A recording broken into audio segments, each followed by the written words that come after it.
Hello and welcome to another amazing episode of the Fantastic Mr. Podcast.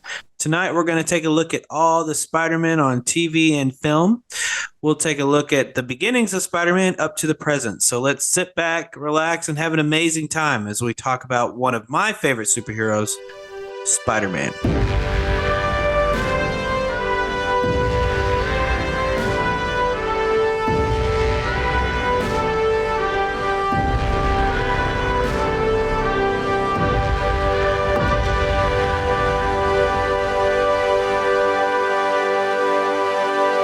As I stated before, I used the word amazing a couple times because instead of fantastic, because we're talking about Spider-Man.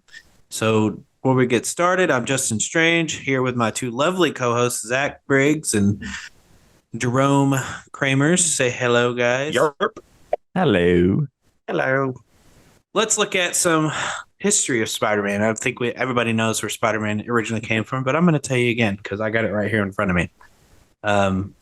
So Spider-Man is a comic book character, of course. Originally came out in 1962 in Amazing Fantasy number 15 as a fill-in. So they had, I guess they had something canceled, and so they threw Spider-Man in there. And it was Steve Ditko and Stan Lee that created Spider-Man, and nobody wanted to do Spider-Man except for those two. Because nobody wanted a teenager as the lead, as opposed to him being a sidekick, because like teens, especially in DC, you have Robin, you have Superboy, Aqualad, Speedy, like all these different sidekicks that were all teenagers. And then here's Marvel going, this is going to be the lead. This is the superhero. And so that's what they did. And so, Amazing Fantasy 15 came out and it was a huge success, so they started creating him they gave him his own series. And so that's kind of how Yeah, that's something. Yeah. So Amazing Fantasy. Is that where the Amazing Spider-Man came from then? I don't know. I guess I never thought of that. Oddly enough. I guess, yeah, probably. Because he came from Amazing Fantasy. Anyway, so let me ask you guys. When was the first time you saw Spider-Man on a screen? Not a comic book or whatever, a screen. And it can be animated, it can be live action, whatever. Probably the 90s for me on a VHS. Was it the animated Spider-Man? Show? Yeah, it's like a compilation of some episodes from the 90s show, I believe. That was my first exposure to Spider-Man. And comics for my dad, even though he said not to bring up comics, but that was also one of my first exposures. Comics. I'm not a dictator. Yeah, you sure? But it was Daredevil and Spider-Man that were first introduced to me for the MCU characters or Marvel characters. And then 2002 came. I was in Montana and visiting my great grandmother, and we asked her if she wanted to go see Spider-Man, and she didn't. So it was just me, my mom and dad, and See you later, Granny.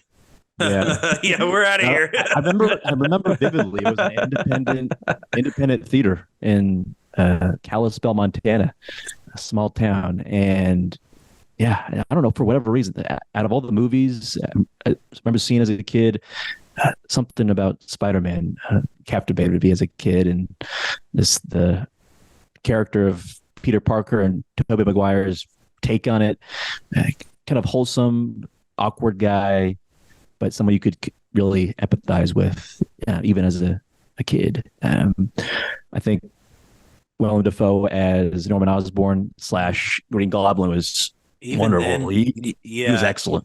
Even then, I thought he was crazy, but that was the whole thing, right? Him supposed to be crazy, and he did a great job at it. What about you, Jake?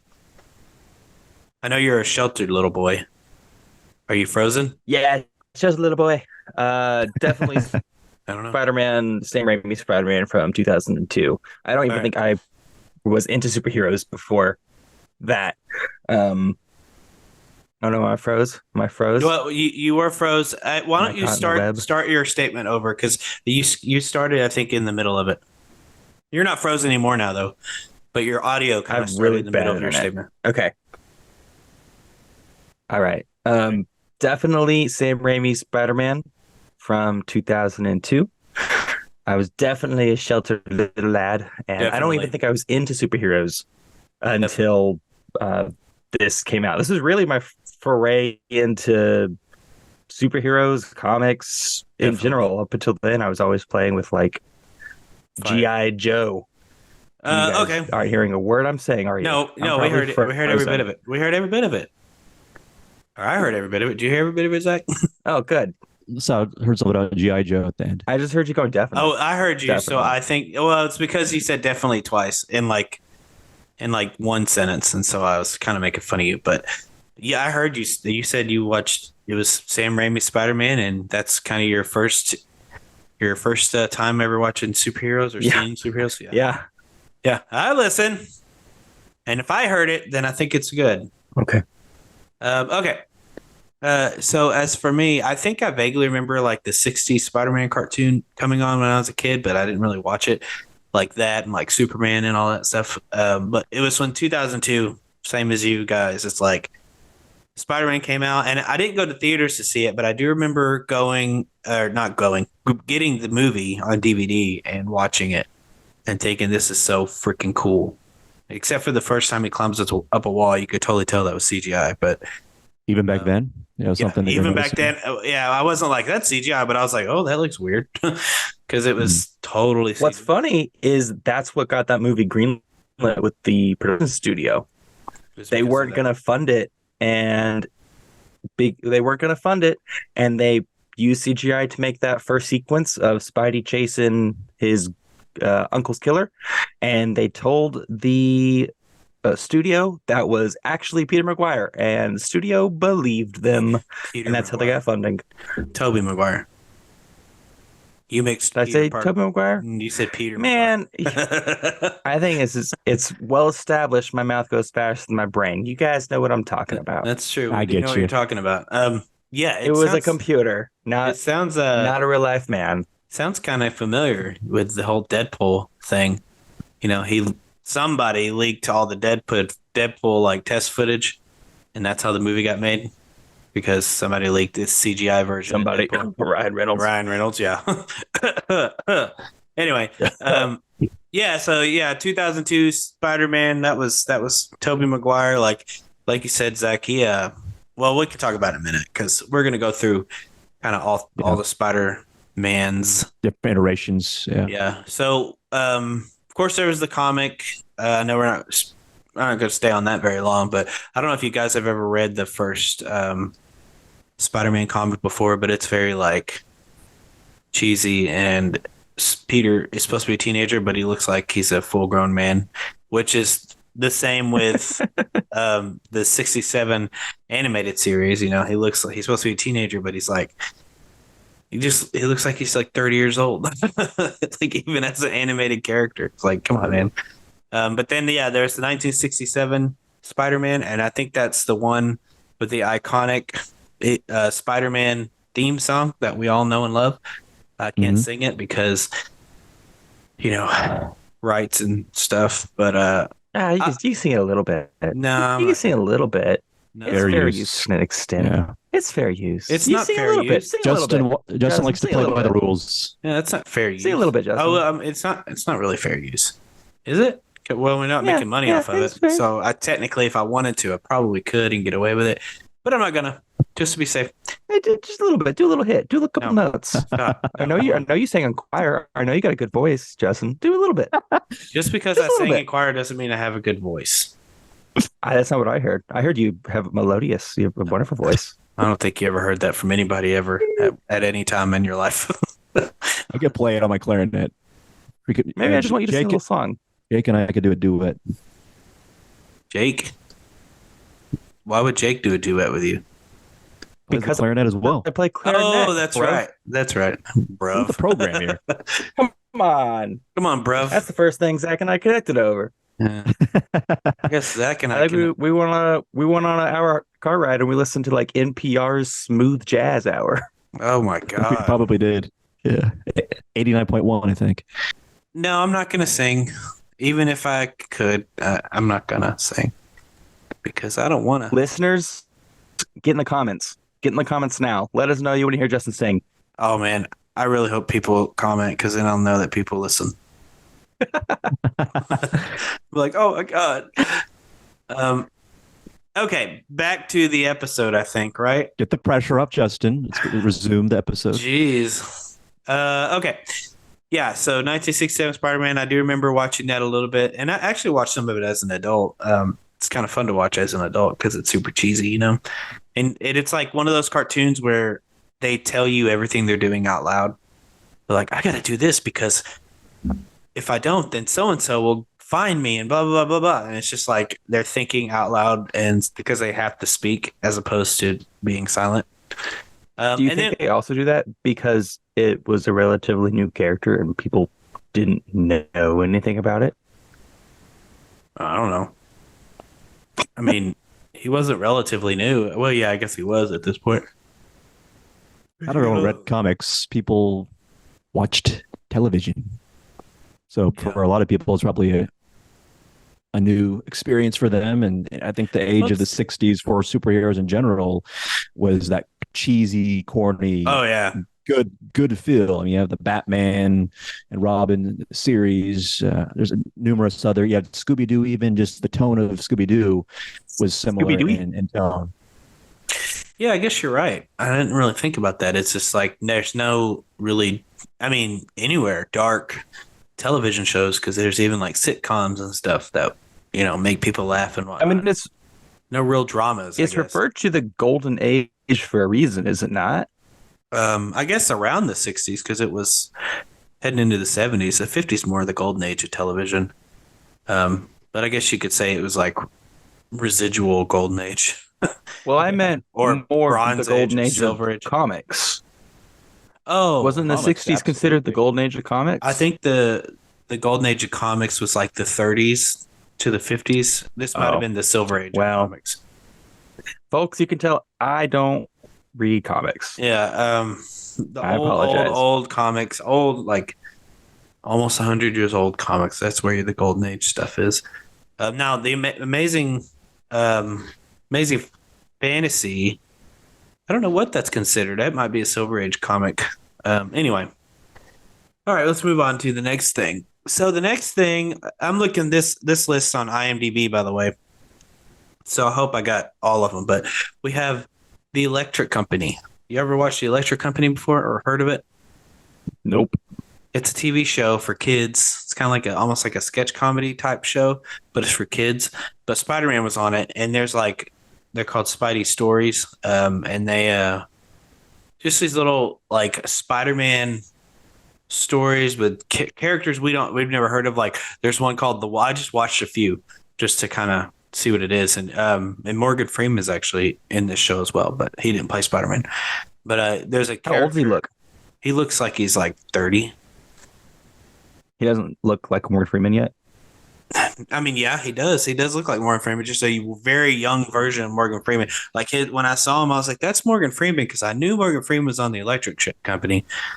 But I saw him and I was like, I can't imagine Morgan Freeman past the age of 60 or under the age of 60. Well, it's because he didn't rise to fame until like the 90s, I think, with Driving Miss Daisy. That was kind of like his no, not the 90s, the 80s. I think it was the 80s. So 20 years before that, he was on the Electric Company, and he looked like Morgan Freeman.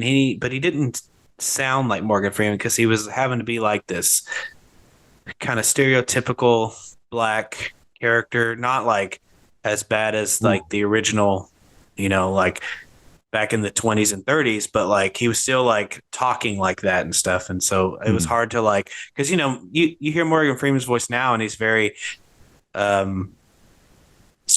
I don't know how to, Morgan Freeman's narrator articulate. Yeah.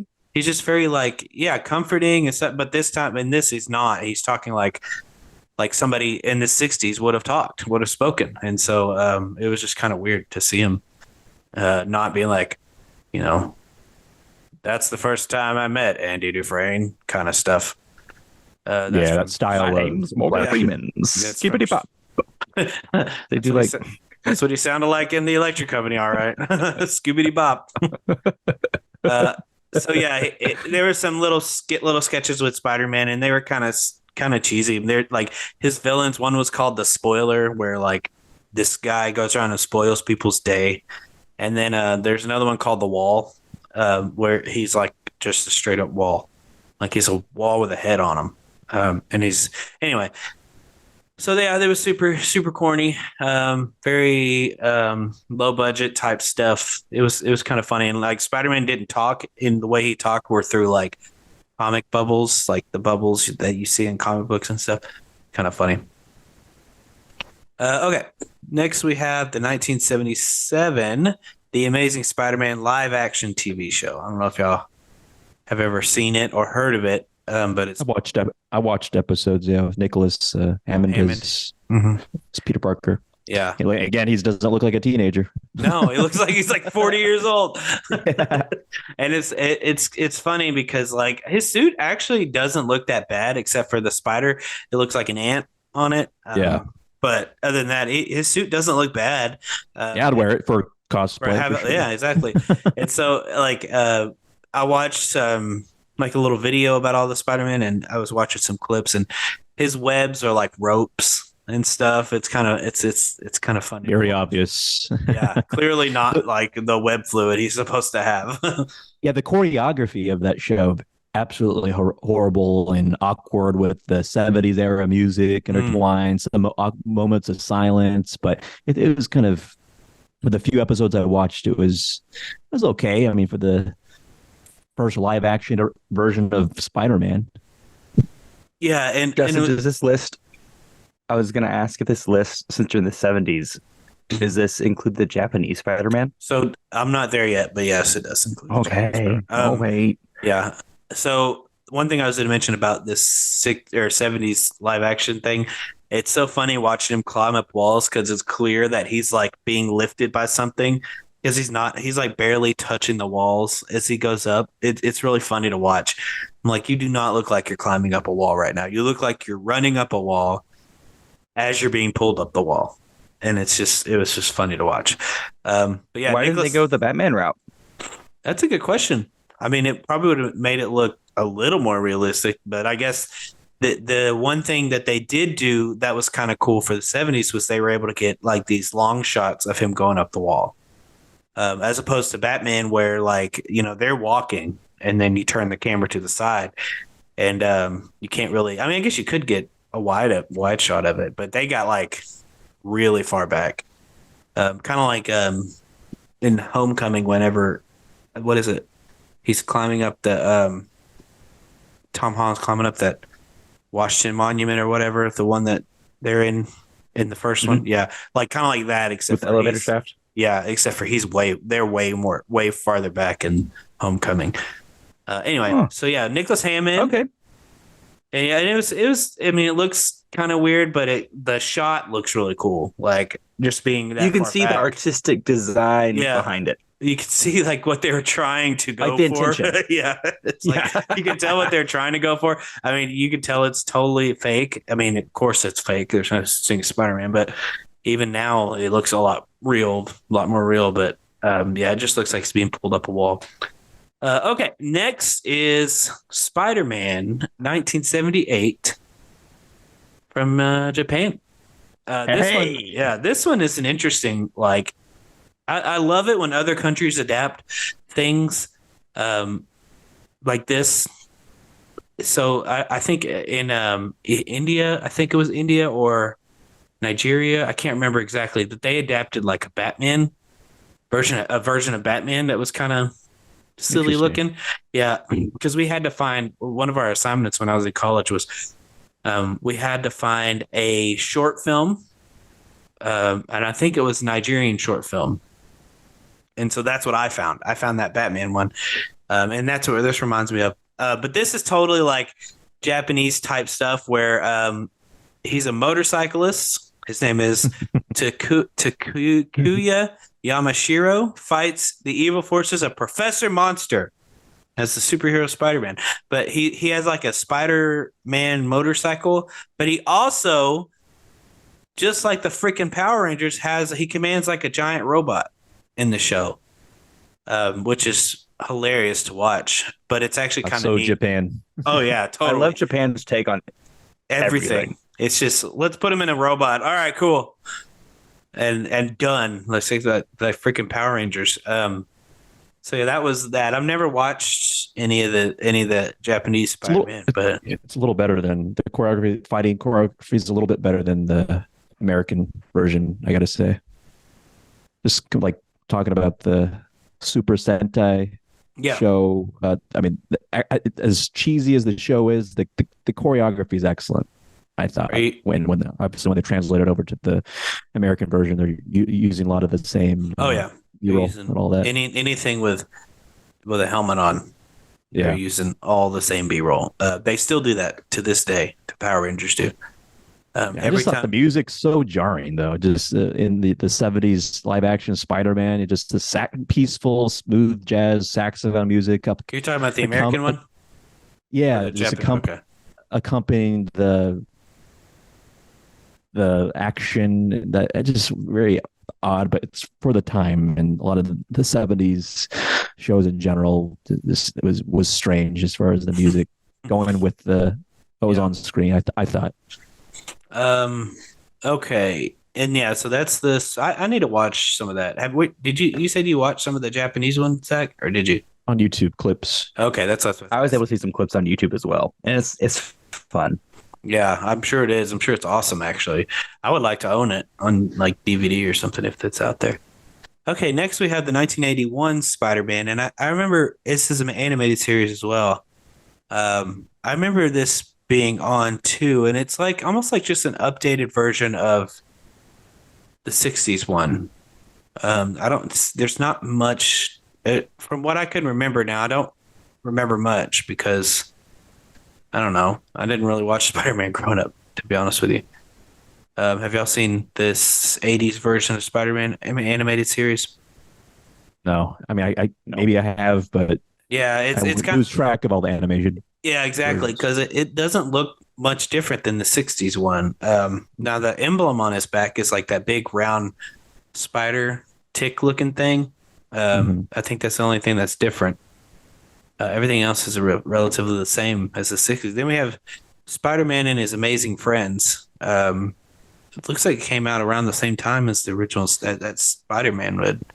I vaguely remember this because I remember the title being like Spider-Man and His Amazing Friends. And so but this was on for 5 years. Just another another animated Spider-Man TV show with His Amazing Friends this time. Okay, and then we have Spider-Man, the animated series in 1994. I remember this one too. I remember this one being pretty cool. You said you watched this one, Zach? The 94 the one I think I have like the VHS on. That's cool. But there's episodes on that. Yeah, like a couple. Yeah. That's the version I think a lot of people like around our age bracket remembers. Yeah, that I remember seeing on TV as well. I forgot what channel it was, but oh yeah, I bet it was like Cartoon Network or Nickelodeon maybe. I'm not really sure. Was it in this version or maybe the other version as animated Spider-Man where the police had weird looking guns, like they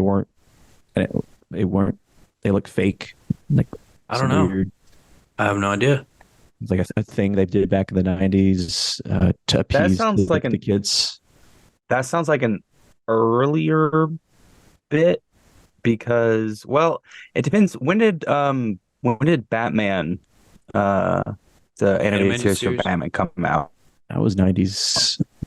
It would have been around that time. The animated BTAS. I thought they had police had real looking guns, just maybe a little oversized. Yeah, I think they did. Now, so like, well, I know, like in I think it was the 90s. Whenever the Batman the animated series came out, they had some really strict guidelines of what you could and could not show on a cartoon, and that included guns, which is why all the characters in the Batman show had all these kind of like wacky weapons and stuff because they weren't allowed to actually show traditional violence. Now that you mention, I don't really remember guns being in. So it would be around the same time. Probably the same. It would be around the same time. I'm looking at a shotgun. I'm looking at Bruce Wayne holding a shotgun, and it looks like the animated series. I Well, wonder what he's doing with it. I don't know. Oh man, I do remember when the Teenage Mutant Ninja Turtles came out. They came out around '89, I think. Yeah. But into the '90s, their Foot Clan soldiers were robots because they didn't want them to like have to hurt actual or kill even actual people. So they would just beat them up and they'd blow up because they were robots. The Foot Clan. Yeah. So yeah, they did have some pretty strict guidelines back then. I do remember hearing about that. And not much punching happened in the animated Spider-Man shows that I remember. It was just a lot of the spider web action and maybe throwing objects onto people, but Yeah, I didn't really recall many punches going on. Yeah, he doesn't. I mean, yeah, in the movies he fights, but Yeah. like in the shows, I don't really remember him doing a lot of fighting. Just a bunch of web slinging and, like you said, Yeah. picking things up and throwing them. Yeah, I wish we had more displays of Spider-Man's strength and hand-to-hand combat. That'd be cool. Well, I think they do a pretty good job, mostly in the movies, at least. Mhm. Okay, then we have Spider-Man Unlimited. This is '99 to 2005. I kind of remember this show too. Like I said, I didn't really watch a lot of, like, oddly enough, a lot of superhero shows or superhero cartoons on TV because they were on like weird channels that I couldn't find or didn't have access to at the time, or just didn't get to them on time as far as like the channels go, because I could only watch after school stuff and whatnot. So a lot of these I missed out on, unfortunately, but I'm sure that they're all great in their own way. Did you guys watch Spider-Man Unlimited, or I'm assuming no? No, I stopped after. You're like, I'm done with Spider-Man. Okay. Well, next we have experience. Next we have Spider-Man 2002 with Tobey Maguire. So let's talk about old Tobes for a second. I didn't know who Tobey Maguire was before Spider-Man came out. But I think he did he was one of those. It's a classic case of casting a guy in his mid-20s or late 20s to play a teenager, and every single teenager in that high school is, even Joe, what's his name? Dude playing Deathstroke. That's who plays Flash Thompson. Joe. Oh, wow. Manganiello or whatever his name is. That's the guy who plays Flash Thompson in that. He looked old. Yeah, I know. He's freak. They're all old. They're all like teenagers. Like everyone's in their 30s. They're all teenagers, but they're all even Harry Osborn. They just look like a bunch of college students. I mean, they look like they have jobs behind a desk because they're all freaking old. But at the time, it was 2002, so I was probably like 14 or 15 years old, probably. And I didn't care about it. I didn't really go, oh my God, he looks old. It was, oh my God, Spider-Man. So, that was kind of my first, first Spider-Man thing that I watched and loved was that Tobey Maguire 2002. And I think I think out of all the Spider-Man that's come out, like movies and stuff, I have to say Tobey Maguire is, and I'm pretty sure we talked about this on the podcast, but he's probably my favorite Spider-Man. And I think part of that is just because it's like the movie The Mask with me. It's like, yeah, it's a funny movie, and to me, it's a great movie, but there's also like story behind it that's why it's my favorite movie of all time. And so like Spider-Man, it was just like my first, got to see Spider-Man on screen, and it was the first one. So that's why I think I just have like a special place in my heart for Tobey Maguire as Spider-Man. Yeah.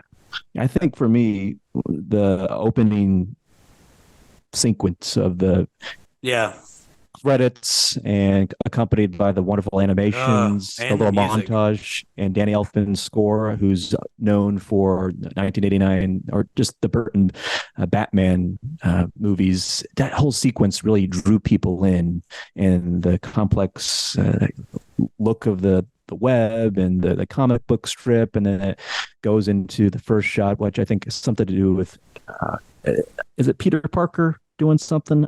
I mean, he's running for He's trying to running catch for up the to the bus. bus. Mhm. Yeah, I think that it just that beginning scene just sets the stage for what kind of person Peter Parker is and how he is respected and or not respected in this universe.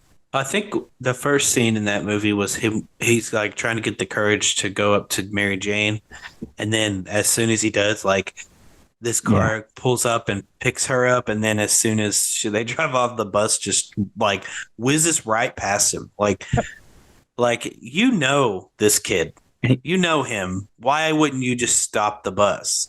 And then when he tries to like chase after the bus, they just keep going. Oh no, she does get on the bus, doesn't she? Because she Yeah, tells she him she. does. that's right. She tells him to stop. Yeah, That's right. I forgot about that. she's the only one who's nice to poor Peter Poor Parker. old Peter Parker. Oh, Pete. Peter. It's very campy, which is one of the reasons I like it so much. I agree. Toby is probably my favorite Spider-Man.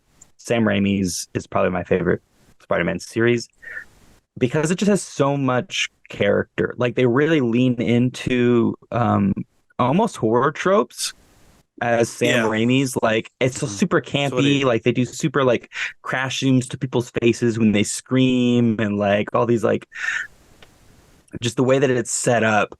It almost feels like he's just having fun with it. Absolutely. It's a good campy.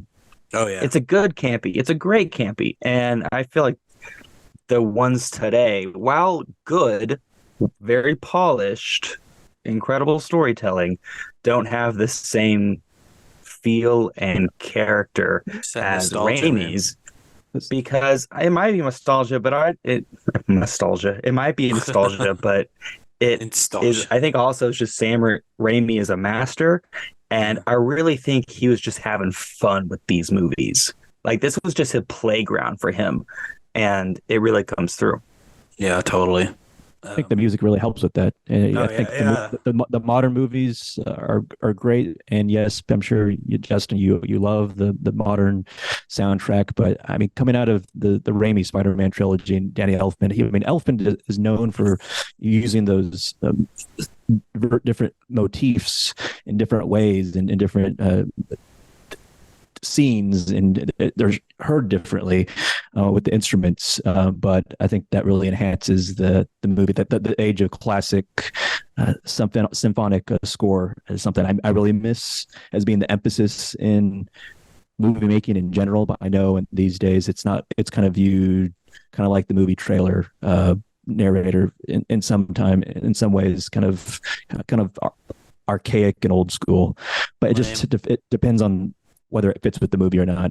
I think the for a lot of people, seeing Spider-Man just swinging from building to building was technologically like unlike anything people have seen before.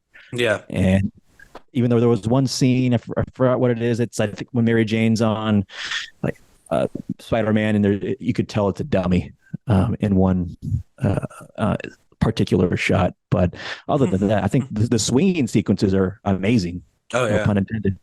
Nice. Oh yeah, I was gonna say about the score. Like, I think Danny Elfman's score versus the other two, whoever did them. Um, I don't know. His score is like very like smooth almost. It's just like with the Amazing Spider-Man. It's like bum ba ba ba ba ba ba ba ba, and then with Tom Holland's like I don't remember even what it is right now. I was singing it earlier, but I forgot. With Danny Elfman's, I don't know. It's just something about his. It's just like, how do I say this? It takes you through a journey, and Yeah, yeah. you feel different as the journey moves It's along. I feel it's like just very yeah. It's just very smooth. There's no like big There's breaks mystery. in the it's very actual. romanticized. It's very romantic in a I way. would agree. Yeah. Yeah, that's a good word for Yeah. it. And the Raimi trilogy overall, I feel like it has this heart that I think Andrew Garfield's series had heart, but I think even the modern ones have aspects of heart. But I feel like the Raimi trilogy really is encapsulated this awkward portrayal of Peter Parker, and Tobey Maguire really sells his version of this guy that's kind of a I don't know, hopeless romantic and trying to win over Mary Jane, Yeah. and as we get into the sequels, you kind of delve into that. But I really feel for his think- version, whereas Garfield and Holland, they come across as these like cooler dudes. And Yeah, I don't know. totally. I personally Yep. relate more to Maguire's version. Yeah, I would agree. Like, I think that the love, like the whole love story in all three of those movies, is kind of what holds it all together. It is literally the heart of the movie, like that makes it what it is. Like you said, it's a very romantic kind of superhero movie. Um, Yeah, interesting. you gotta love. I forgot the guy who plays Uncle Ben, but he was great for Oh his yeah, I short remember. period of acting. Yeah, He was excellent. Yeah, he was probably one of the better Uncle Bens too, that I've seen on screen. didn't really care And the much Sam, for the ant though. but the Aw, Sam Ant-Man. Raimi series, it just feels so real, and it. It Let does me feel think of more how to real. say this correctly.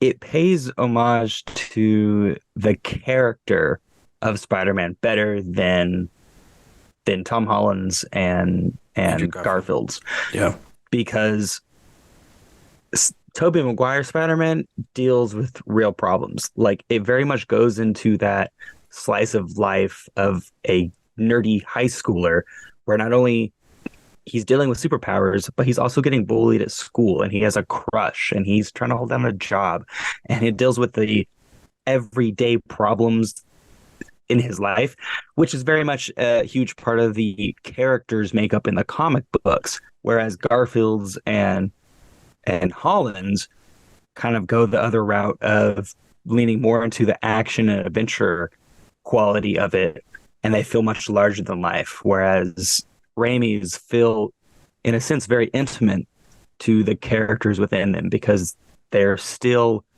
going about their lives, and it's really about how the effect of being Spider-Man has on that friend group and that cluster, as Yeah. opposed to the character discovering his powers. Like, that's part of it. But Absolutely. Garfield's and Tolland and Column.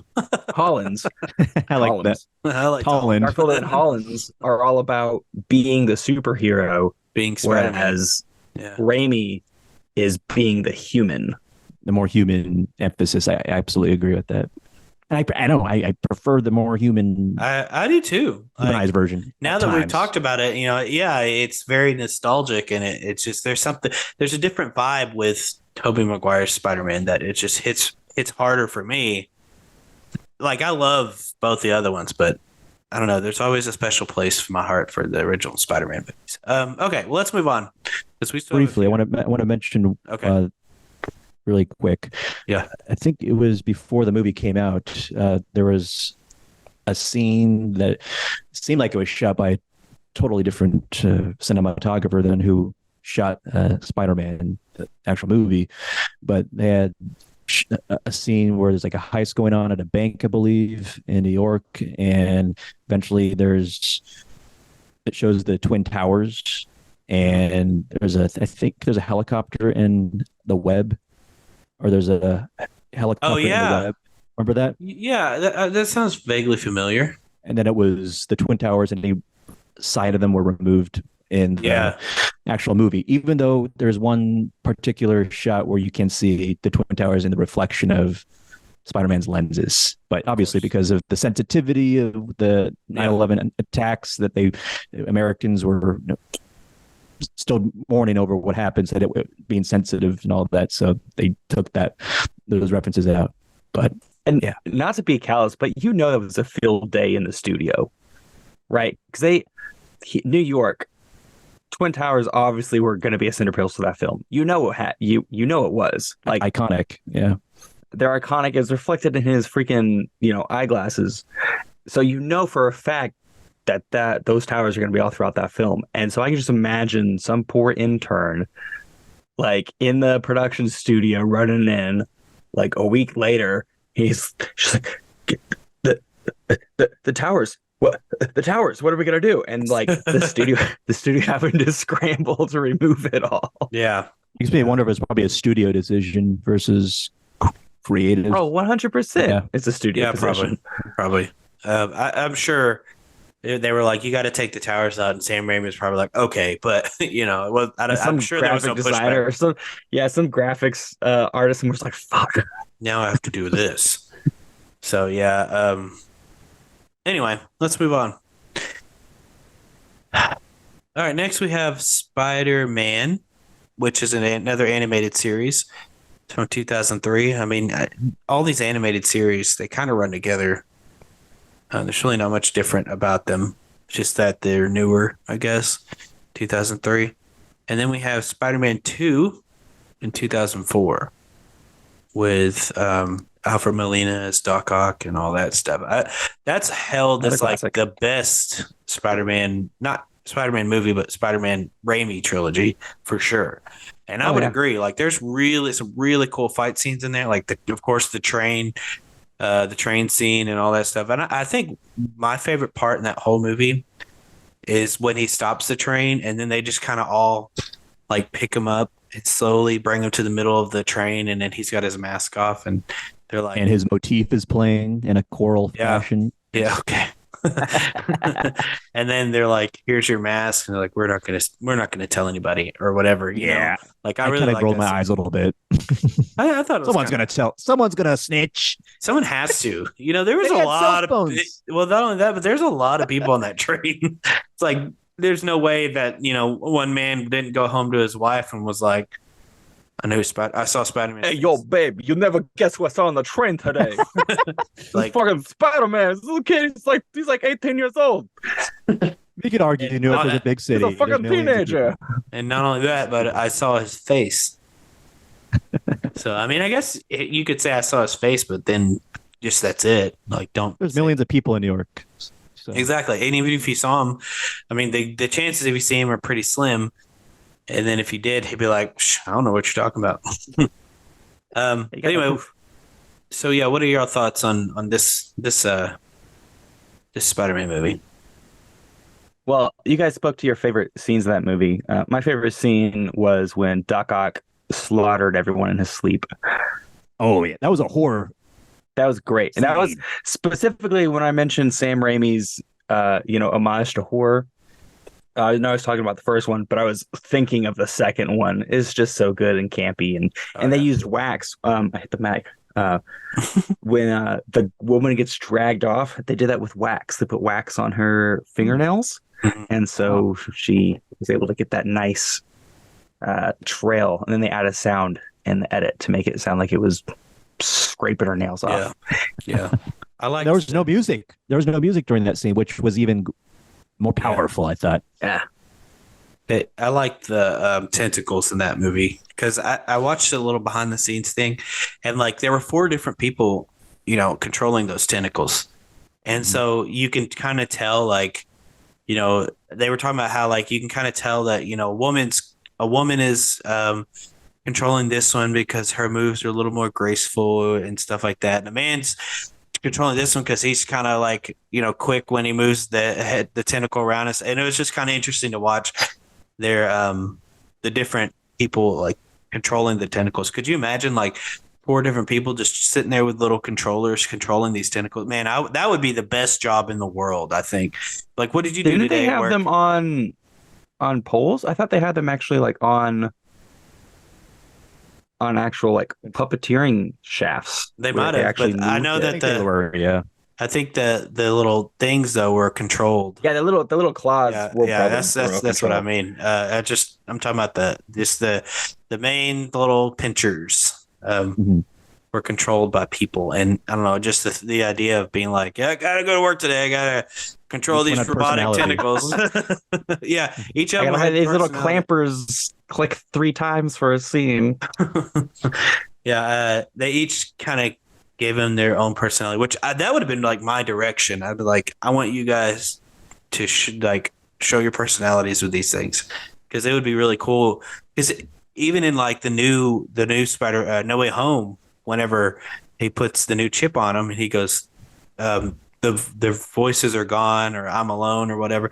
Like I'm almost positive, you know, every Because every tentacle had their own voice in his head, right? Isn't that what? I don't know if it was ever like determined, Yeah.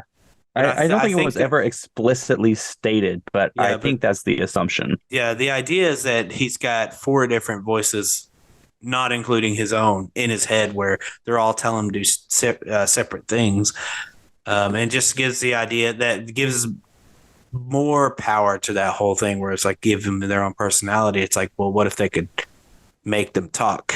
I wonder what they would say. You know what I mean? Like out loud where we could hear it. It'd be kind of cool. Okay.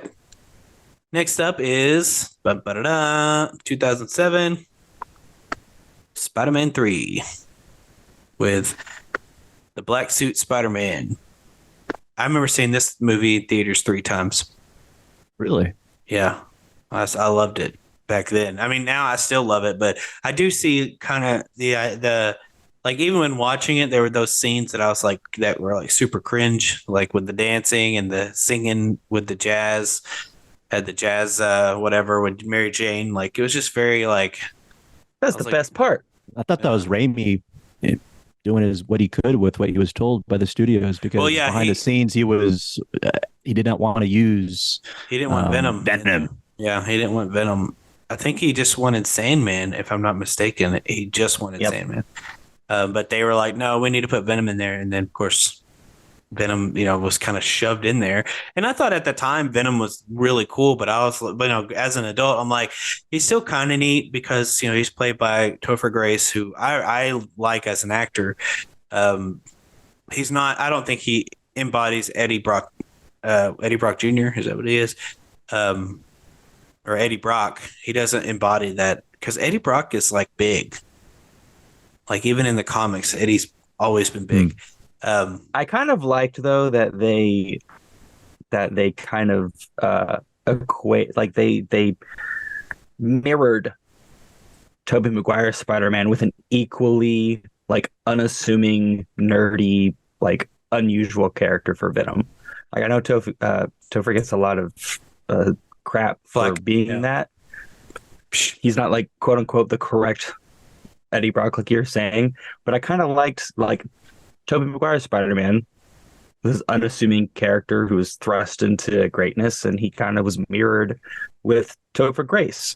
Had his character made different choices, he could have become Spider-Man or an equivalent of, but it was kind of the mirror of what if Spider-Man had gone down the dark path? Same type of character, same same job even. Same crushes, same job, same everything. It was essentially mirror of Toby's Spidey. So I liked that. I guess that It wasn't the correct Brock, but it fit Raimi's vision. It's definitely a Brock. Not like Tom Hardy, huge guy playing Venom, which I would have enjoyed, I think, for them to have Venom talk as Venom in that movie, but what are you gonna do? He was kind of thrown in there. So, What are your thoughts on Harry Osborn's role in that movie?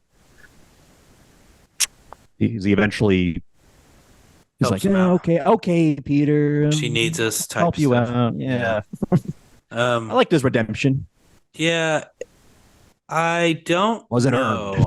Yeah, I don't know. Like, of course, he knows who Spider-Man is, and he's pissed at the beginning, and then he, hits his head or whatever. And I thought that was crazy when he hit his head, because it kind of scared me, to be honest with you.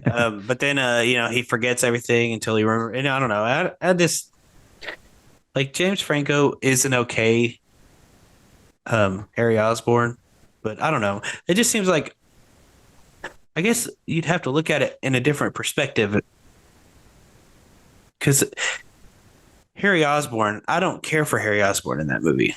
Matter of fact, I don't care for Harry Osborn, period. I guess. They could have done without Harry. But they had him, and then he was a Green Goblin at the end. Helped everybody out, saved the day. So I don't know. He was okay. I guess that's where I was going with that, Zach. To answer your I think that's the weak part. I think we're getting to the weak parts of that film. Like we've talked about before, Raimi originally just wanted Sandman. And I think both Harry and Venom were shoehorned in. Yeah. Mhm. I think if they would, I mean, like, I would like to see the version that was just, Toby, or not Toby, just Peter Parker and Sandman done, without Venom and Goblin Jr. out there having to add, they're like, well, we have to add Venom, so who else are we going to put in there? Oh, I guess Harry Osborn. It can be Green Goblin. They can help each other out at the end. Doesn't Peter say, little Goblin, Yeah. oh, look at little Goblin Jr., you're going to cry? Yeah. Or something like Yeah, that. that's where I got that from. I loved how Bully Maguire, as the meme has been. Yeah. I've heard I love put some dirt in your eye. I love him, to be honest. How campy it is. Oh, yeah. It's great. Like, you can appreciate it if you go into it going, I know what this is, and I know it's freaking weird. Let's have some fun. But if you go into it, like the first time I saw Spider-Man, I was like ready for this action-packed superhero movie, and then he's doing the dancey thing in the middle of the street. I'm like, oh, Jesus. Like, let's just get past this part. Now I can kind of appreciate it a little more, but again, though, I feel like that makes sense because, listen, his character doesn't know how to be cool. right. Look at it from his character. Even when he's He cool. even when he's cool, he doesn't know. He's being he's being persuaded or kind of like pushed to act this way by the symbiote, but he doesn't know how to do it. So he's doing his best version of it, which is awful. Awkward. Yeah. Does that make sense to you guys, or is that just No? It makes sense. It's like have y'all seen She's All That? Where they yes, with Freddie Prinze Jr. and they have to take one of the girls in school and they make a bet to make her prom queen, and like she's like the way she looks, all she has to do is take her glasses off and put her hair down and she's pretty. That's kind of what or Peter Parker did, was like he had it out combed over, and then he's like, I'm a bad boy, and then just I'm gonna emo it up. Yeah, just all he did was just like push it down a little bit, and it's like He just made it greasy. he just that's it. That was emo Peter. All it was emo Peter. Move your hair down a little bit. So yeah, I don't know. I really want to rewatch these movies now that we're talking about them. I need to watch them in my theater room. I have the box set on DVD. Yeah, I have a box set on Blu-ray. Oh, which movie is it where it's like the 2.0? Is 2.5, I think is what is it's it called. is it number 2 or 3 for Is it Spider-Man 2? 2.1 actually? 2.1. What's the difference? I forgot. It's is it just just additional extended. scenes? Yeah, just extended. I don't remember what's extended. It's been a minute since I've watched that version, but it's just extended stuff, and I that's all. Just extended cut, basically. What you guys think about in general with the Raimi trilogy? Kirsten Dunst as Mary Jane. I felt like she kind of just played the typical damsel in distress. I don't think she had much evolution in her character. She didn't become stronger or anything. I mean, she was just kind of just there for Peter to save. Yeah, well, that and for Peter to love, because they were back and forth as far as their relationship goes, and I think that was, like you said earlier, was part of the movie, was just that whole dynamic between Mary Jane and Peter. But yeah, she did get captured a lot. Like I think in all 3 movies she got captured. I felt for Peter when he tries to make it to her horrible play performance, or it was rated bad by the papers or whatever, and he's like, I know her or something. He's like in the audience and all that. You're talking about on the 3rd one? Yeah, at the beginning. Yeah. Well, he actually does make it, and then he eventually learns that Harry Osborn is with her, and it just I felt bad for the guy. You're talking about, yeah. It's a roller coaster of emotions for Peter, and then she's like, I've fallen in love with someone else. But remember when he's trying to do poetry, like recite poetry in front of her? That's hilarious. He was trying so hard. Are you talking about Spider-Man 3 or Spider-Man 2? 2 or 3. I'm just talking in general. The roller coaster of a relationship. Yeah. They had. that was, I mean, Spider-Man 3 was kind of like, I remember at the beginning, whenever she was complaining because her play was bad, and I think she had just gotten fired or something, and he's like trying to like give her a pep talk, but it's always all about Spider-Man. He's like, hey, as Spider-Man, I have to deal with this too, and blah blah blah blah blah. And I'm just like, dude, shut up.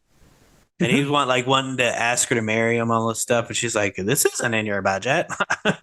But anyway, and he's just like, Spider-Man, I have to deal with this stuff too. That would be annoying for him to keep bringing that up. He doesn't understand that she's like really upset, and she doesn't want to hear about him and Spider-Man. And that's the day that I think he kissed Gwen Stacy on screen. Yeah. She's like, that was our kiss, which it was. That was the upside down kiss.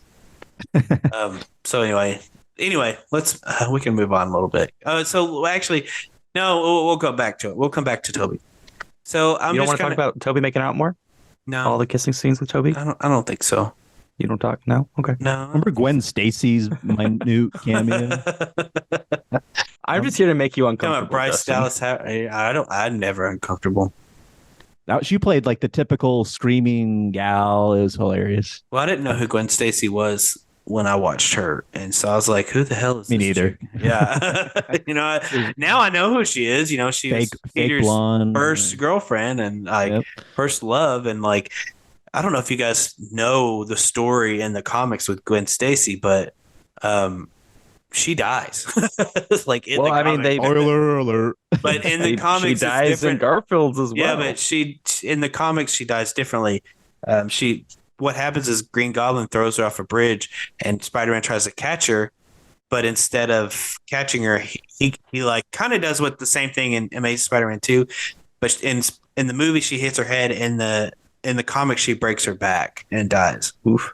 But on top of that, she's pregnant with what's his name? Norman Osborn's kid. F the chat, boys. Norman Osborn. Shoot. Not even Harry Osborn. He's pregnant with Norman Osborn's kids. He had sex with her. Was it consensual? I mean, I assume so. I don't know. Was he working for her? Right? She working for him? You mean, was she working for him? He working for him, yeah. He working for him? She working for him? I don't know. That's all. I don't really. I only know like the big part of the story. I'll have to look into that. I haven't read it, but I've heard this story, and on like Comic Book Men, they talk about this story, and so that's that's gross, but that's not as bad as that comic series where he gives Mary Jane cancer from his spider juices. Ooh. Gross. Who? Spider-Man? Yeah. Oh, there's a comic series where he and Mary Jane marries, and they do the little, dance in the web, and he gives her cancer because he has radiated semen, huh? There's got to be so much controversy surrounding that. That's interesting. Yeah, I gotta look into that. All right. So I'm going to kind of blow through the cartoons because there's more cartoons. There's the Spectacular Spider-Man and the Ultimate Spider-Man. Spectacular was 2008 to 2009. And then Ultimate was 2012 to 2017. I do remember Ultimate because it has a specific art style. And I want to say one of these, I think it might have been Ultimate, was Peter Parker was voiced by Drake Bell. I do remember that. It was the Ultimate Spider-Man. He's voiced by Drake Bell. If you know who Drake Bell is, Josh and Drake. Drake and Josh. Drake and Josh, yeah. Yeah. The singer. Yeah. And then we have, going to 2012, we have The Amazing Spider-Man with Andrew Garfield. So what did y'all think about Old Andrew? I thought he was cool. And I think that was part of the issue was he was cool. He was a little too cool. Yeah. Garfield makes a good Spidey, not so much a good Peter Parker. Peter. Yeah. I'd say he's probably one of the better. He's probably the best, I'd argue, Spider-Man. As far as the quips. And how he's funny. Yeah, he is a lot funnier than. And I like the suit too. Because Tom Holland, suit. He doesn't really make a lot of jokes while he's fighting. Tom Holland. He does, but they're really mild. They're not Yeah, very creative. they're not as quippy and stuff as the other ones are. Okay, so I liked this movie. I didn't care for his suit, but I understand that it was kind of a Homemade. a stepping stone to something better. It's very homemade. He uses like sunglasses for his eyes. Um, and it looks like the suit looks like it was made out of a basketball. Like Yeah, whatever material they use at a basketball, that's what that looks like. probably And, was. and I think we've talked about this before, but We actually get to see him like more in depth, like developing the suit and his yeah, webs. I mean, obviously because he's the more well, traditional, he's the 'cause- traditional Spider-Man. yeah, because in the Tobey Maguire, of course his webs are organic. Organic. I like organic. If I were Spider-Man, I want organic versus Having to make a web fluid all the freaking time. Yeah, less effort. Mhm. just comes out of them. You've spun your What last happens if you web, get excited Spider-Man. though? What? What? I was like, what happens if you get excited? Nothing. Sexually I don't know. excited, I think. Are you I was sure? watching. Are you Fam- sure nothing happens if he gets excited? No, I'm not sure, but I like to think nothing happens unless he makes it happen. Oh, I webbed. Well, I was my watching goodness. Family Guy, and there's a cutaway of Spider-Man, and he had just had sex with somebody, and she was like, instead of like, she was covered, she just had a web covered in a web. And then he's like, I'm so sorry. It's just been so long and you're so pretty. And she's like, I'm gonna go home. And she just like pulls the web off of her and leaves. Like that was him like whatever. And it was just so stupid. And he's like naked, but he's only wearing underwear and his mask. It's really funny. Anyway, okay, so yeah, Amazing Spider-Man. I liked that one because I liked the Lizard because I believe the Lizard was the first villain that the not Amazing Spider-Man, but Spider-Man #1, I think was issue 1 was the first. The Lizard was the first villain, if I'm not mistaken. Really? I might be mistaken. If it's not, then it's a very early villain. Dr. Connor. Yeah, Dr. Connors, Dr. Dr. Connors, which He was in Yeah, he was in the original original Raimi. Spider-Man. He Yep. just didn't get to be the Lizard. Sadly. Yeah, I know. I would have liked to have seen that actually. That would have been pretty cool. If we had gotten a fourth, he might have. Yeah. I think the fourth was lined up to either be the it was- Lizard or Mysterio with Bruce Campbell. Because Bruce Campbell has cameos in the first 3 movies.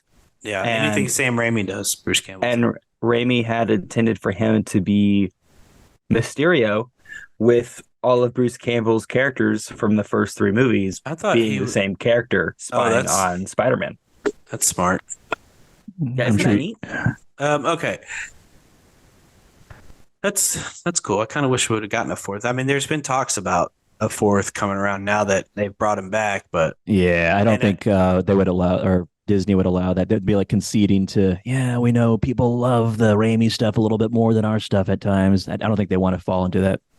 Maybe. yeah, Who knows? I don't know. I guess we'll find out. Well, they've talked about him, Tobey Maguire's Peter Parker being a lead in the Secret Wars, like Okay. leading the team or whatever. I'm like, okay, well, I'll believe it when I see it. Him and Hugh Jackman's Wolverine. I was like, what the hell? Anyway, okay, and then we have the Amazing Spider-Man 2, which came out with the better looking suit for sure. Electro was cool. Yeah, yeah. The rhinoceros at the end. man, for a brief second. I do kind of wish we would have seen more of him, but I do like that he brings it up in No Way Home. He's like, I fought a guy in a giant rhinoceros suit. He's yeah. Were there issues going into the Amazing Spider-Man 2? Like they knew at some point there wasn't going to be a third, so that's why it was just all over the place. No, Story-wise. I don't think so. No, they were trying to set up Sinister Six. They were trying to set up Sinister Six. That's why you see all those machines and then the Rhino, of course, at the end, because you see Vulture's wings and like Doc Ock stuff, and then the Rhino and all that stuff. Like they wanted to set up a Sinister Six movie. Was Goblin ever? Yeah, he was. Well, I mean, he was in the movie. But he was, I think, at the end. Was he in the end of the movie? I think he was, if I'm not mistaken. man, I gotta watch these movies again. I keep using the phrase, if I'm not mistaken. I think he was in the end of the movie and he had said something about whatever, kind of teasing towards a Sinister Six thing. And Kind then of sad. then they stopped it and we're like, okay, well, So what was the issue? I don't know what the issue was behind well, the scenes or studio. What led to I the thought that the was it Disney reason, coming into play? no, I thought the reason at first was Andrew Garfield just couldn't get his crap together. And like he went supposed to go to a Sony event and he didn't show up. So they were like, all right, he's fired. But, and then I heard that it's just because Amazing Spider Man 2 didn't do as well as they'd hoped. So they just kind of Weird. stopped it. Yeah. I liked Emma Stone as As Uh, Gwen Stacy. Gwen. I think their relationship was. I You could feel the chemistry. I was gonna say I like their chemistry a little better than Tobey Maguire and Kirsten Dunst for sure. I like the whole overarching story of those two, but like the chemistry between those two, Andrew Garfield and Emma Stone, which they dated for a while. I don't know if they're still dating or not, but It was less awkward. I felt like yeah, their interaction was more real. yeah, I would It agree. definitely was. Yeah, I would agree. Like it was totally more. Dialogue, script. And Yeah. I mean Emma Stone, she's just hot. I mean, and Garfield made her a chair. do, you, What? do you guys know what I'm talking about? Behind the No. scenes, right? Garfield. So they met on Spider-Man. They dated. They're no longer together, but while they were together for their time, when Garfield worked on that movie, that Monk movie. God, what is it called? Monk movie. It's he plays a monk with Adam Driver, and they get captured and tortured, and they try to get Garfield to renounce his faith in Christ. And Interesting. to get into that part of the character, because he's kind of a Method actor. a method actor, he took carving lessons and he handcrafted a rocking chair using feudal authentic techniques, and he gave that to Emma Stone. I wonder if she still has it. She does. She's mentioned in an interview that it's the most favorite gift she's been given. Oh, that's cool. It is neat. Okay, I do like the suit better in this one. And then Andrew Garfield's just like compared to Tobey Maguire, he's younger, he's a little better looking, he's just a lot cooler. Like he even skateboards. Like I don't know what it is, but I don't see Peter Parker the character skateboarding. But I don't know. I mean, he could possibly learn, but I just thought, he was kind of too cool for school. He's not as clumsy as Yeah. Toby's Peter. Now in No Way Home, he's a little more nerdy and a little more goofy, right? But in these two installments, he was just kind of like, I'm kind of cool, but I'm not cool. But I'm gonna act like I'm not cool, but I'm really cool. You know, He's like the cool outcast. yeah. It's just like I don't know. Yeah, that would sum it up pretty well. All right, let's move on. We're getting kind of long here. Holland. Yeah, so Tom Holland is next. We have Homecoming. I'm just gonna kind of lump them all together. Homecoming, Yeah. Far From Home, and No Way Home. And then of course Civil War, which is the original movie he was introduced in. Of course, we all knew it because they showed him in the freaking previews. But I think that was, they always show something huge like that. Marvel does, and then they have something great, and that we're just waiting on. They need to save surprises like that. I think they should just not like. Lately, it's been like, we're gonna this person's gonna play this role in this movie, and it's like all over Facebook, and you're like, oh my god, like please stop telling us everything that's going on. Like I'd rather be surprised. Like, or they'll say like, there's gonna be a certain scene in a movie where this person does this, and you're like, please stop spoiling. Like you're spoiling so much. I don't remember why I was talking about that, but yeah. Why did I say that? Why were we talking? What were we just talking about? The trailer of Civil War showed Spider-Man. Oh yeah, that's right. He showed Spider-Man. Oh yeah, and I think that It's like, hey, everyone. yeah, hey everyone. And then I think that was possibly to hide Giant Man, which like when Giant Man showed up, I freaked out talking about Ant-Man becoming a giant, like Giant Man is his name, by the way. So yeah, when he went from Ant-Man to Giant Man, I nearly like pissed my pants. It was so freaking cool. Like I enjoyed that way more than seeing freaking Spider-Man. Although I did like Tom Holland's Spider-Man in that movie. Like, he was great. But man, he became Giant Man. I that was awesome. Okay, so what do y'all think of Tom Holland? Lovable bloke. Great guy. Thin lips. All right. Okay. You asked me my thoughts. How about his That's what I portrayal of Peter Parker? Yeah, Jesus. Oh, well, if we're gonna Or talk Spider-Man. about that, I think it was great. I think he's pretty good. He's kind of mellow in my opinion. He kind of has that boyish charm to the character. Like, his quips aren't really on par. He's kind of got this doughy eye look about him with everything he's been through. At this point, he's been in outer space, fought wizards, monsters, everything, and he still seems to be genuinely surprised by everything that is going on around him. Yeah. And at some point, the reality has to kick in for him as a character, and I he feel can't like be surprised at this stuff anymore. I feel like with it, they're supposed to make another trilogy with him, and I feel like I hope with they do. this trilogy, if they do it, I think he'll be a little more grown up because he's been through a lot of crap, and like, not only that, but everybody's forgotten about him. They don't know who Peter Parker is. That's Period. sad. And Yeah, so, they have the opportunity to make a more traditional Spider-Man now yeah, that people they have could forgotten about him. start from scratch. And with this last one, with his aunt being with great power, Yeah. I mean, in a way, they've really dragged out that becoming story, but that, I think technically that is the catalyst for all the future stuff he may be in. Or his maturity. Absolutely. Yeah, for Yeah. his maturity. So yeah, Yeah. you're right. Maybe it will be different.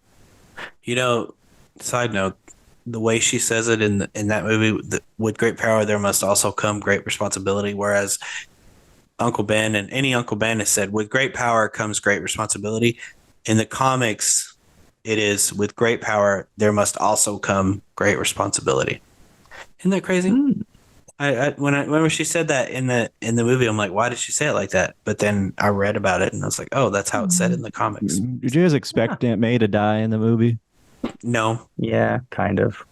not really. When she got hit, yeah, I was like, oh God, she's What happened to her? She just like shrapnel wounds or something? no, she got What hit by happened? the glider.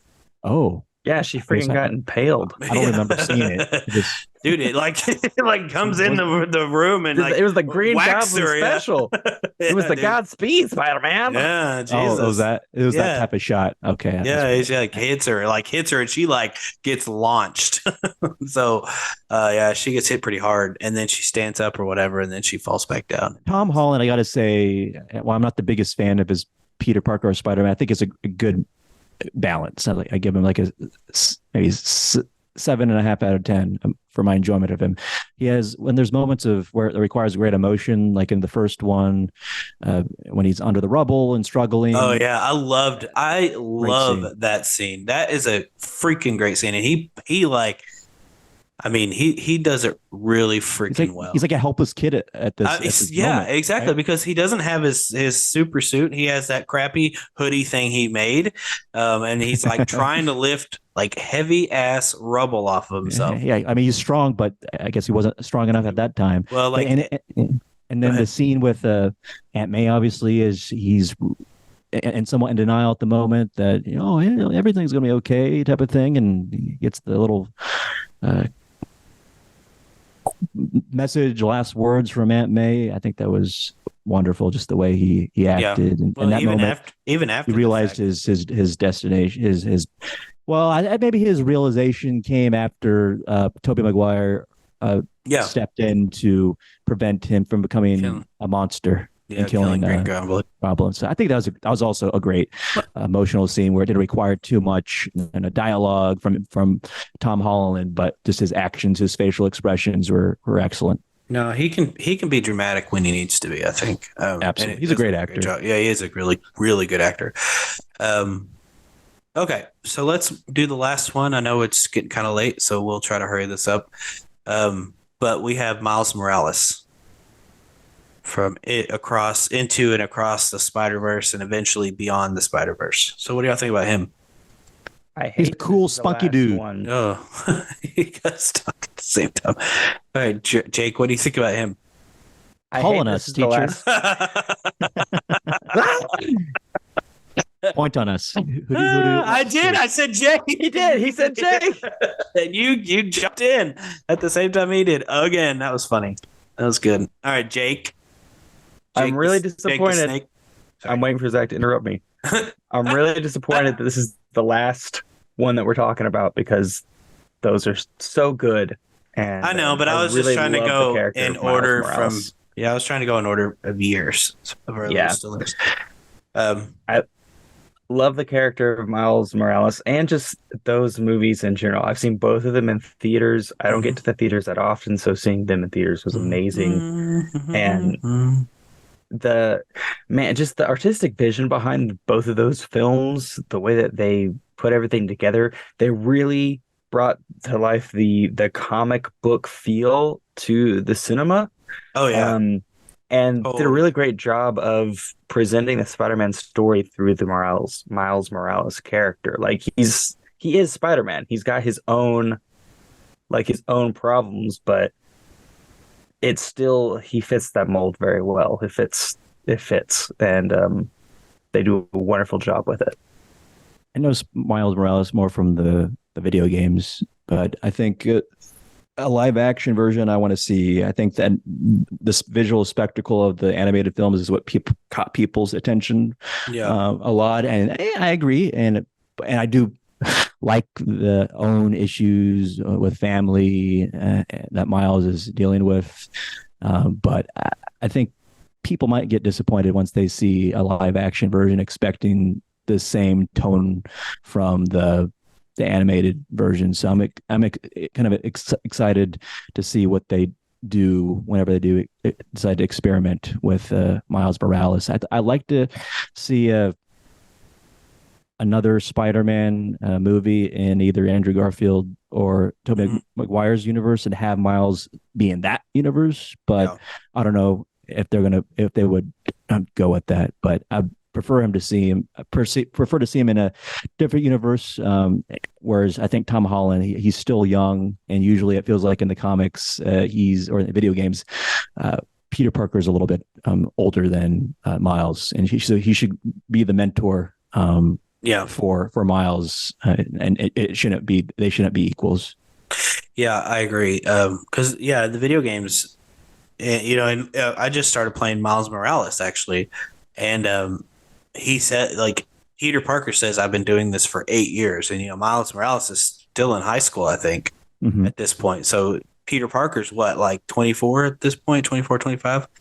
And so yeah, I agree. Like he should be in Andrew Garfield's universe or even Tobey Maguire's universe if they're gonna bring them out, because it'd be kind of weird to see them almost the same age, you know?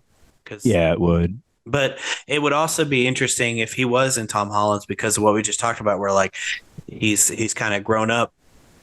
He's kind of being forced to grow up now. So it could work if they Could. go that route. I'm okay if they don't. Like I like the idea of it all being Miles Morales being completely animated. Like I'm cool with that. Well, they're gonna Yeah, make a live action.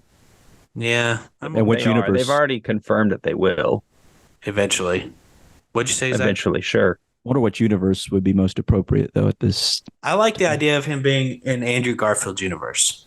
Garfield, Yeah. not Toby's.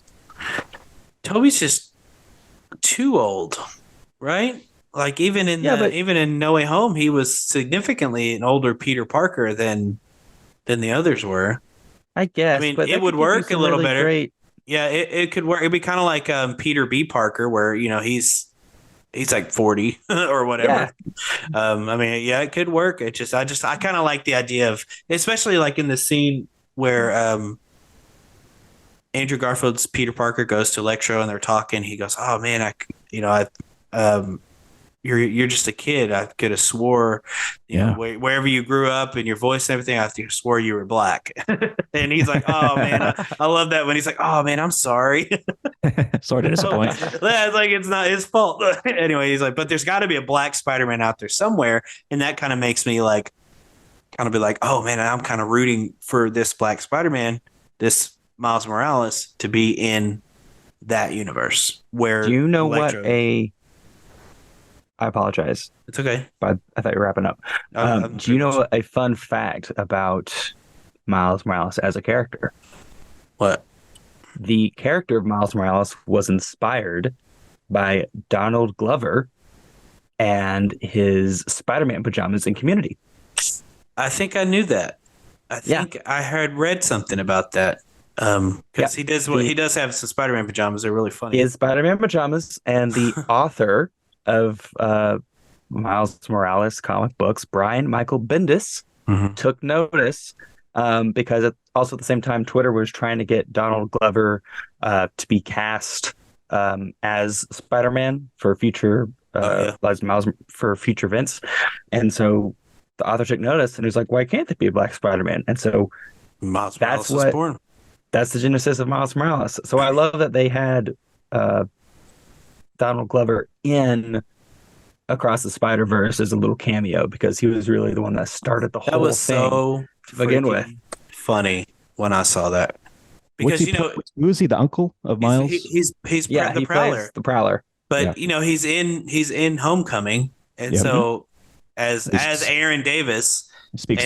He's on the phone with Miles. Well, he even says, "I got a nephew around here." So now that you mention that, now we know awesome? there's a Miles Morales in. They're 100% confirmed in Holland's. So I guess it's probably being Holland's, Zach. Sorry, bro. Well, they could maybe take a passage of time in the next trilogy. It could be like 5-6 years down the road, and he's a lot more mature. I mean, and I'm probably a little bit older. Yeah, Holland just doesn't look like he ages. He ever. Looks like a boy. Yeah.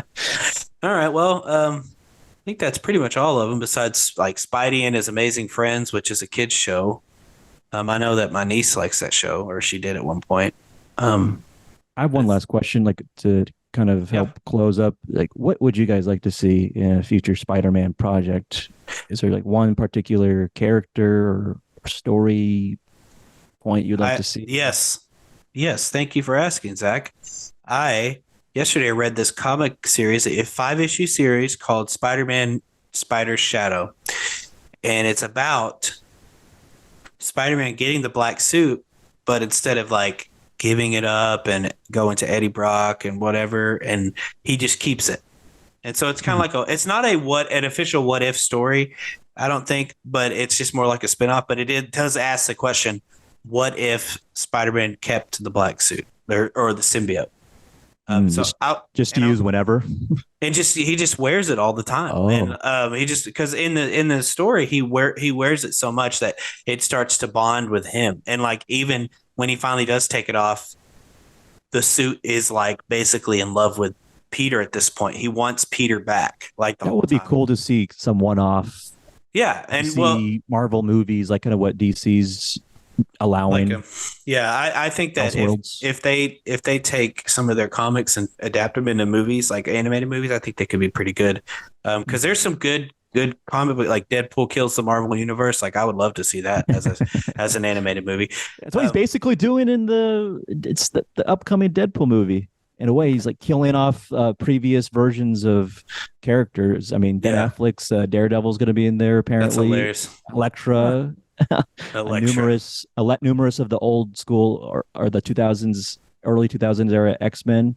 Yeah, that's funny. Just to kill them off. Yeah, that's hilarious. But I was telling, like I mentioned it on the group chat where I was like, I would love it if they did a what if where with Tobey Maguire, like a what if episode with Tobey Maguire, and they instead of playing around with the suit and all this stuff, and then eventually like giving it back, he just keeps it and see what happens.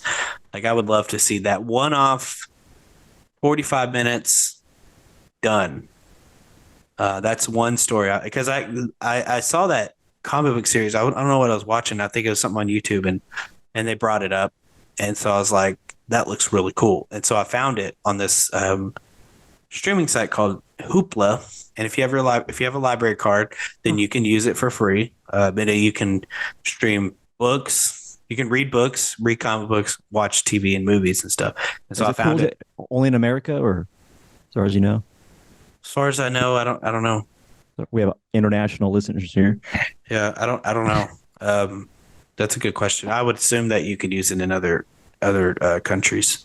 But anyway, yeah, that would be the answer to my question, or your question. My answer. How about you, Jake? Anything you would like to see in the future of Spider-Man media? I think it'd be interesting to go through the Superior Spider-Man, where Doc Ock too. takes over Spider-Man's body. That'd be pretty about that. See. That'd be awesome to see. Get like a 3-part animated movie. Yeah, or even not even pretty 3-part. But yeah, I read that whole series as well, and it was really good. They brought it back recently, but I read the first run of it, and including the annuals and all that stuff. It was good. I liked it a lot. Awesome. Well, my desire is to see, I think we're going to be seeing it too in the future, is Spider-Man live action working with Matt Murdock, Daredevil. That would be cool. I think we're going to be seeing that.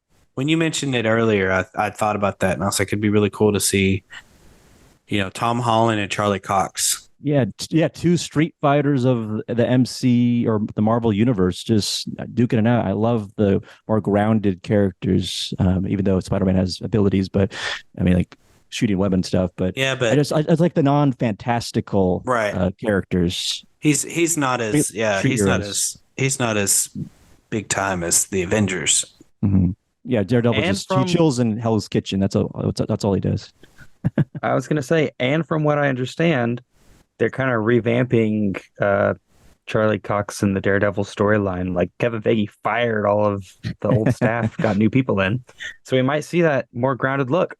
Yeah, I need to watch that Echo show. It's Disney Plus's first TVMA show. She was on. Oh, is it MA? I didn't realize that. TVMA, Disney Plus's first, like that they produce, and she was on Hawkeye. Did y'all watch Hawkeye? I watched Hawkeye. I didn't realize her series was mature though.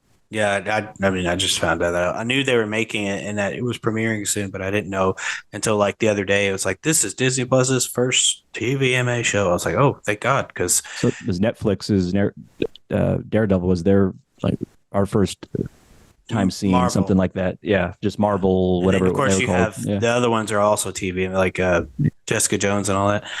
So anyway, cool, awesome. cool, and long talk. This is probably the longest we've done this, but that's okay. It shows how much we love Spider-Man. Yeah, I like Spider-Man a lot. He's probably one of my favorite superheroes. So, any final thoughts, or can I close this sucker up? Yeah, can we hear you sing or hum the Spider-Man theme? Yeah. No. I think it's a tune, Justin. No, I don't want to. That's the score. Earlier you were humming that, Justin. You're gonna get copyrighted now. You might as well. You've already done it. I'm not gonna sing. Give it to us. The audience wants it. No, on the violin, like in Spider-Man 2. No, I'm good. All right, well, I'm gonna close this bad boy up now. So thanks for listening to us talk about Spider-Man for like 2 hours. So if you want to hit us up, then you can check us out on any social media. We have Facebook, Twitter, Instagram, YouTube. If you want to listen to us, check us out on Spotify or Google, Apple Podcasts, or pretty much anywhere you get your podcasts. And so that'll be it for us this week for the Fantastic Mr. Podcast. So everybody have a good night. And Jake, do your thing. You say something. Have an amazing day. Ooh, Spider-Man stuff. Yeah, all right. Justin, say your thing. All right, well, y'all have a good night, and bye.